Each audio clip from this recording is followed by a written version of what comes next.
কাজের বেটি রহিমা চলে আসছে। আমাদের খাবারটা একদম পারফেক্টলি রেডি। এটা ভাবে চড়াই দিছি, তারপরে এটা ভাব। আসসালামু আলাইকুম এভরিওয়ান, সবাই কেমন আছেন? রান্নার ঘর থেকে আমি একটা নতুন রেসিপি নিয়ে চলে আসছি। তো প্রথমত হচ্ছে খুবই সুন্দর এবং মজাদার অল্প সময়ের রেসিপি ব্যাচেলার যারা আছে, যাই হোক যেই থাকুক না কেন, ডিফারেন্ট ওইতে একটা রেসিপি বানানো, যেটা সবসময় আমরা এক স্টাইলে বানাই, যে একটু অন্য স্টাইলে বানাই, দেখবো যে টেস্ট কেমন। তো আমাদের সাথেই থাকুন, ভিডিওর প্রথম থেকে শেষ পর্যন্ত দেখবেন। আর আমার চ্যানেলটা অবশ্যই সাবস্ক্রাইব করবেন, শেয়ার করবেন, লাইক করবেন, আর আমার ভিডিওটা শেয়ার করে দিবেন। আর যারা ফেসবুকে আছেন তারা চ্যানেলটা ফলো করবেন, আর পারলে শেয়ার করে দিবেন, ঠিক আছে? এই হচ্ছে আমি 3টা ডিম নিয়েছি নতুন পাতি, সাথে নিব হচ্ছে তোমার লবণ। লবণ দিচ্ছি পরিমাণ মতো। আর দিও না দিছি, বুঝিয়ে দিছি। আচ্ছা লাড়ু। ও এই কাপ নিয়েছি, কাপগুলোর মধ্যে তেল দিয়ে দিয়েছি, ঠিক আছে? আস্তে আস্তে আস্তে আস্তে। আর একটু করো, ফেটো। ভালো মতো খেতে হবে। আস্তে, তোমার গায়ে ছিটিয়ে দেবে, আস্তে। আমার কাছে দাও। আমরা হচ্ছে এটাকে ভাপ দেওয়ার জন্য নিয়েছি, যেমন হচ্ছে আমরা মোমো ভাপ দিই না, এরকম।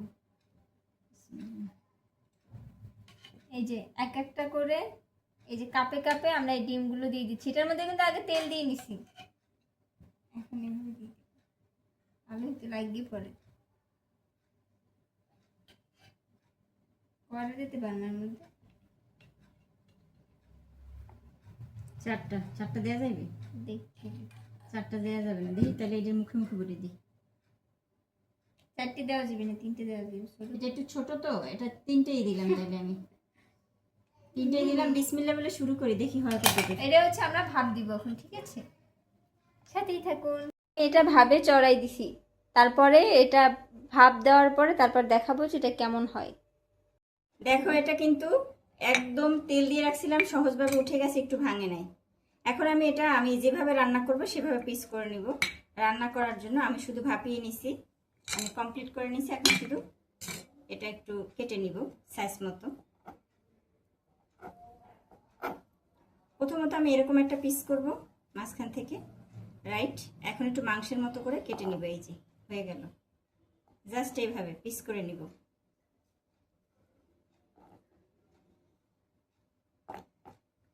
নারকেল আছে না, নারকেলের ভিতরে একটা হয় না, খুব ওইরকম আর কি এটা।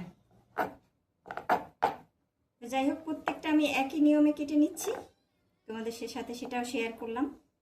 খুব সহজভাবে এই রান্নাটা করতে পারো, এটা খেতেও অসাধারণ। যাই হোক, আমি আজকে প্রথম এটা দিয়ে আজকে প্রথম করতেছি। এর আগে ভাপাইয়া অনেকভাবে রান্না করেছি, বাট এইভাবে করিনি। এইটা একটা মশলা দিয়ে আমি বানাইছি, ওইটা অনেক মজা। চিলি ভাবে ভাবে বানিয়েছি।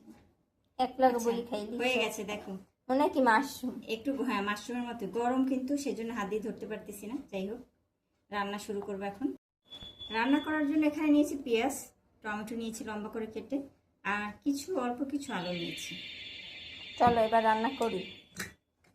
লবণ অ্যাড করলাম, লবণটা অ্যাড করে একটু নাড়াচাড়া করে নিচ্ছি, জাস্ট এভাবে।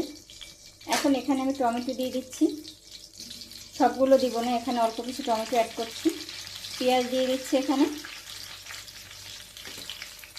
এখন একটু নেড়ে চেড়ে নিব, হালকা করে একটু নেড়ে চেড়ে নাড়িয়ে চেড়ে নেব। 1 চামচ পরিমাণে আদা রসুনের পেস্ট এখানে অ্যাড করলাম। একটু হালকা নেড়ে আমি এখানে একটু পানি অ্যাড করে দিব। এখন আদা রসুন দেওয়ার পর দেখবা যে এটা ছিটে ছিটে উঠছে, সামান্য পানি অ্যাড করে দিলাম।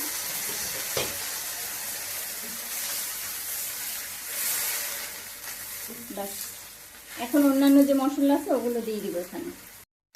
এখানে আমি হলুদ দিব, 1 চামচ পরিমাণে হলুদ।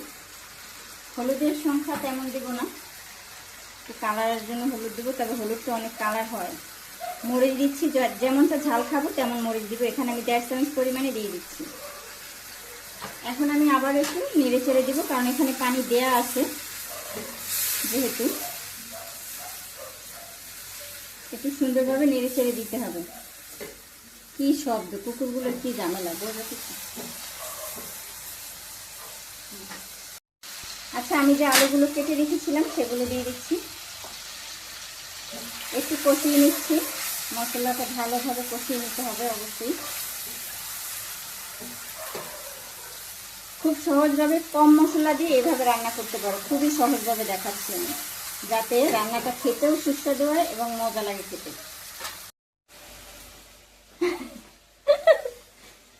কাজের বেটি রহিমা চলে আসছে। দাও। হুম,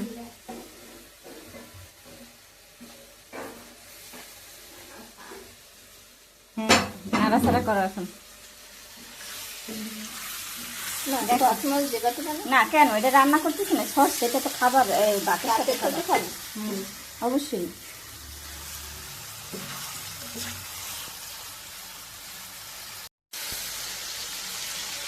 কালারটা দেখছি কত সুন্দর। কষানো অলরেডি হয়ে গেছে। এখন আমি এখানে পানি অ্যাড করে দিব।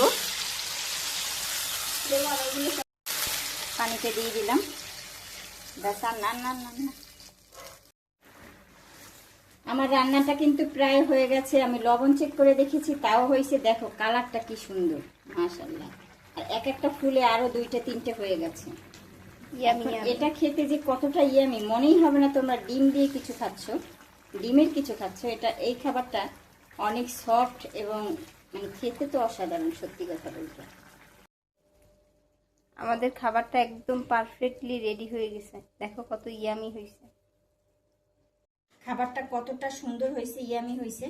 দেখো, ভাতের সাথে এরকম একটি খাবার তোমরা কখনোই খাও না, কখনো না। খেয়ে দেখবে, একবার হলো টেস্ট করে দেখবা, সাথে আছে কি ডিম। এটা মনেই হবে না যে ডিম এটা খাচ্ছ। ডিমের মতো একদমই লাগে না খেতে, আর মাংসের মনেই মতো হবে না। লাগে। হ্যাঁ, একদম তোমরা মাংসের মতো, খুবই সফট খাবারটা। তো দেখো খাবারটা ডিম কত দিয়ে খুব সুন্দর সহজ হয়েছে। উপায়, কত সুন্দর মজাদার রেসিপি।